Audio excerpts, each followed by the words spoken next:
Save Medicare, Medicaid, and Social Security without cuts. Have to do it. I am going to take care of everybody. I don't care if it costs me votes or not. Everybody's going to be taken care of much better than they're taken care of now. My first day in office, I'm going to ask Congress to put a bill on my desk getting rid of this disastrous law. We will be able to immediately repeal and replace Obamacare. Have to do it.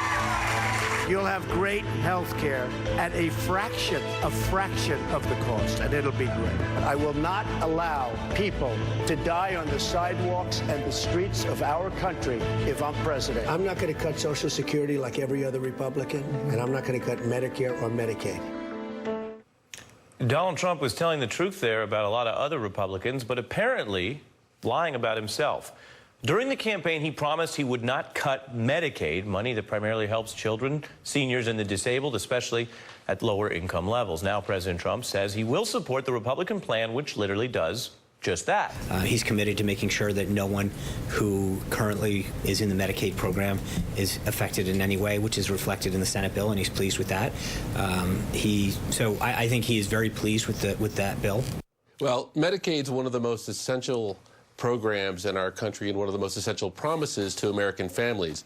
In the real world, half the babies born in the country are paid for by Medicaid. Half the people in the program are kids.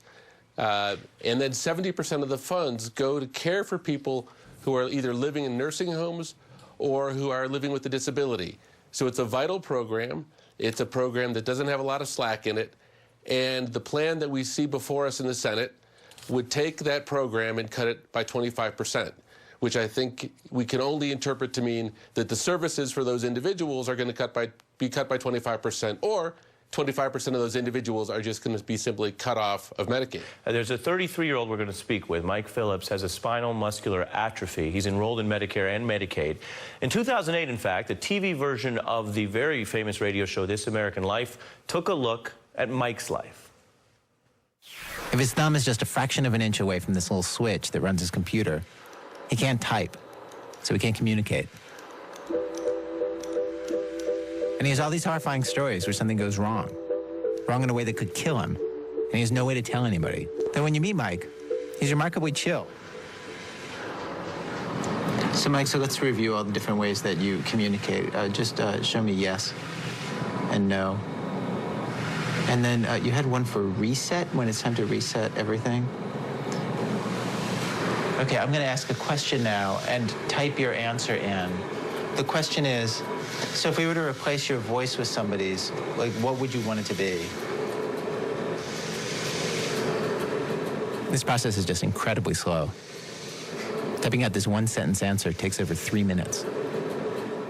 I totally want either Johnny Depp or Edward Norton, whoever is available, because either way, they are both badasses. He did send out this tweet that got a lot of notice, saying, "Hi, my name is Michael Phillips. I live at home because of a Medicaid waiver. Don't cut Medicaid. Don't take away my home." Joining us now on The Last Word is Mike Phillips, who's living with a spinal muscular atrophy and who stands to lose Medicaid benefits under the potential Senate health care discussion bill. We're also joined by his mom, Karen Clay, who is his full-time caregiver. Thank you both, Karen and Mike, for being here. Starting with you, Karen, how do you see this issue, and why was it important for both of you to speak out? Thank you. When my son was diagnosed over 30 years ago, the doctors told me he wouldn't see his first birthday, and yet here he is. Over time, his needs have changed, and the amount of care that he's needed has increased. And that's what Medicaid is all about. Medicaid is called a lifeline, but for people like my son, Medicaid is a life. Through a Medicaid waiver, we are enabled to keep Mike at home and to care for him by a family who loves him and who knows his needs best. If you take away Medicaid from individuals like my son, and my son in particular, there would be no place for him. In the state of Florida, there are no facilities for individuals who cannot be weaned from a vent, which is how Mike breathes. He would be forced into an institution, not even here in the state of Florida, but somewhere else in the country. His other option, and we have seen other individuals with vents who have been in hospitals and had nowhere for them to go. And this is at an extreme cost. My son doesn't want to live at our local hospital. He doesn't want to be out of state in an institution. He wants to stay at home, and we want him to be at home.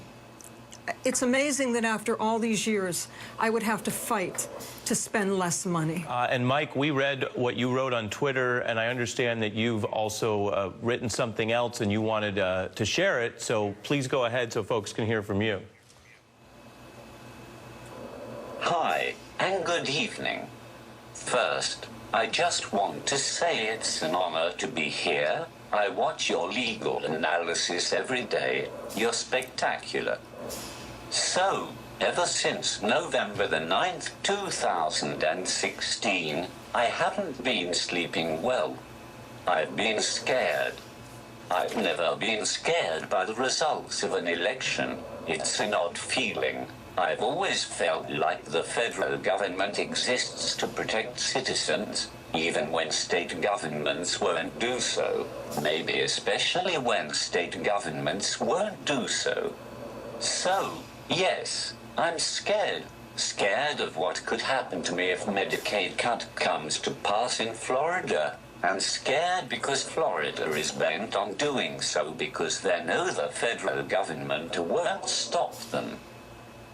Though I'm quite disabled, Medicaid services allow me to live a full, productive life, interacting with the community, being cared for at home. I live at home. I have a personal care assistant. She takes me anywhere I want to go. The movies, Starbucks, dinner with friends, the tattoo shop when the mood takes me, which is often enough. I don't have a girlfriend right now, but I had one for quite a while, and I'd like to give things another go. I'm a published writer. I help to develop assistive technology. I'm not exactly Ryan Gosling, but I lead a good life. Losing Medicaid, being forced into an institution, I'd lose everything. I'd lose the rights guaranteed to me under the Constitution, life, liberty, and the pursuit of happiness. People with disabilities know happiness isn't guaranteed, but we want a shot at it just like anybody else. Mike, thank you for sharing that. It's very eloquent. Karen, what else do you want people to know about this bill, about the battle ahead? This bill is not just mean. This bill is cruel. This is not about replace and repeal the Affordable Care Act, because there is nothing in the Affordable Care Act that mentions block grants or per capita caps. Per capita caps would result in not only the $880 billion in cuts that we're looking at over the next 10 years, but it'll be far greater than money. It'll be loss of life. And that's why we're fighting, because we cannot believe that a bill that is this cruel could possibly be enacted by anyone in Washington. This isn't about Democrat or Republican. This is about lives, and this is about caring for people, especially our most vulnerable citizens. Joan, you've been covering the healthcare battles for 7+ years. I wonder what you're thinking. I'm thinking, what the hell kind of a country are we, Ari, that Michael has to lose sleep wondering if he can stay in his home with his family? I mean, what is this family supposed to do? Paul Ryan has been dreaming about cutting this program since he was hanging out at Keggers in college. He's told that story. What kind of a man is he? What kind of a monster is he? Who dreams of cutting Medicaid? They act like people are merely takers. They don't act like they understand hardship of any kind. Paul Ryan, who actually got Social Security as a survivor when his father died, God bless him. I mean, the cruelty, Karen uses that word, it's the only word we can use. The cruelty of this bill is beyond belief.